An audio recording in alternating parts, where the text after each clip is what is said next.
This is Slick, Slick RX, Jeff is the name. Just wanted to put a comment to you. I think you need to RMA your EVGA for the win card, because quite frankly, your results kind of suck for that. Currently, I've got an Asus Dual Force GTX 1070. This is just a single connection, or single 8-pin connector EVGA, GTX 1070 made by Asus. And I've got this in, what is it, a Corsair 250D. This is actually the same motherboard that Paul was using. In fact, it's kind of laughed when he had that. And also I've got a Noctua cooler on it. But just wanted to point out a couple things as I'm locking this thing down. Your temperatures are way too hot for that machine, and your performance kind of stinks. Now, granted, the performance could be just silicon lottery, but your results just kind of stink. Okay, we'll run Furmark here, and note that's with this thing completely closed off. I've got a fan from the, aftermarket fan on the front, no fans here, two blowing in onto the CPU on here, and then I've got two 140s on that side over there, pulling air out. Okay, anyhow, let's start up Furmark and just take a look at, yeah, go ahead, run that. And we'll slide over to, where is it? There's the GPU test. Okay. Now, interesting thing for you. I don't know if you can see it right here. It says I'm running at 1830 or 1820 megahertz. On other programs, it shows me running higher than that. But at any rate, here's the point I'm talking about. I'm running this pretty hardcore, and I've got the fans turned up fairly high. We'll sit here for a minute. I live in Vandenberg, or outside of Vandenberg Air Force Base. My room's kind of warm right now, probably about 25 degrees C. And generally this thing will get up to about 59, 60, 61 degrees, depending on exactly how warm it is. But your card is just running like crap. Interesting thing I run into when I'm running Furmark on this is I actually run out of power, generally. That being said, here we go. Well, you can also see the temperature right here, 62 degrees C. And yeah, it's still increasing. And you can start to hear it. I've got a pretty drastic curve on this thing. I'll open up, let's see, we will go to settings, ventilator.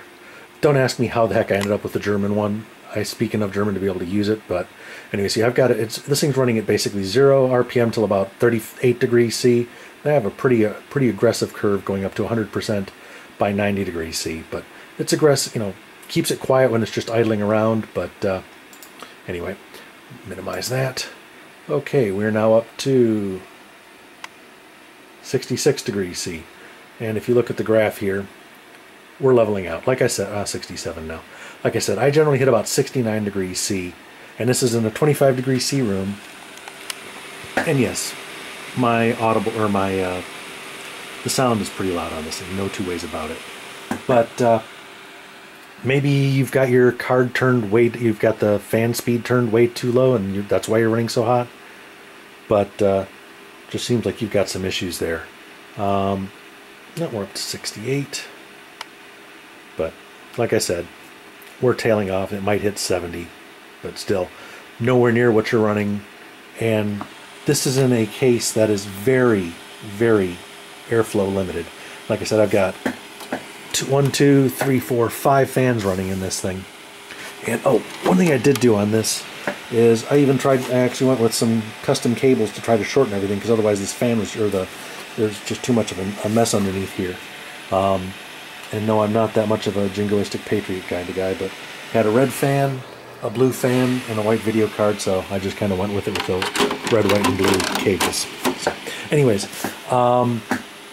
that's why I did that. But okay, we're still sitting here. It's still idling it out. It's probably not fair because I opened up the side door and it got it. But we're still sitting at 68 degrees C, and this thing just does not do much. Let's do something else that actually cranks the whole thing up. Oh, to put it in perspective, Prime 95, here we are. Run. No, just stress. Okay. We will now pull that up and pull up CPU ID so we can get the temperature profile here. I've let this run. At 6.5 hours, I actually had it crash at one point. Oh wait, no, that's not what I wanted. CPU ID. After 6 hours running at this kind of speed, I will hit, now you can see I hit 80 degrees. It'll peak up there. In a warm room, it'll hit 82 to 83 degrees C after a while. But this is prime 95. I mean, this is like balls to the wall overkill. Shouldn't be causing this many problems. Let's see what else. Oh, thanks to Barnacules, I do folding at home. Yeah, where do we have it? There we go. Did Prime 95 shut off? No, it didn't. Exit. Okay, we'll start folding. Now, I don't know whether you've noticed, but this just cranks everything to the max. So we shut down that.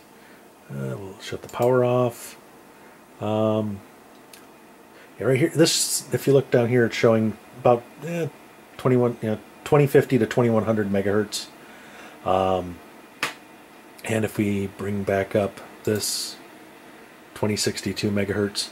So anyway, but let's just, if you want, we can sit for a second or two and watch the temperature.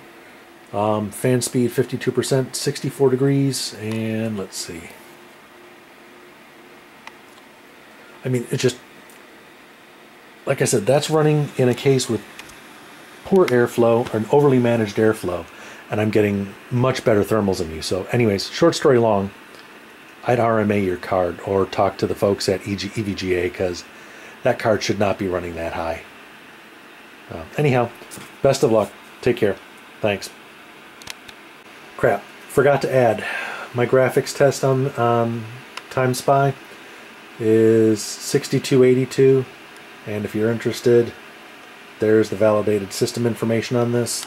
And just for your giggles, if you even watch this, I'll have the in the description below, I'll put my PC parts picker description on this thing. Anyway, oh, it's been a little bit longer, so you can see that the temperature's gone up a touch. We are now at 69 degrees C. But again, this is on a very much an air-cooled limited system. Anyways, later.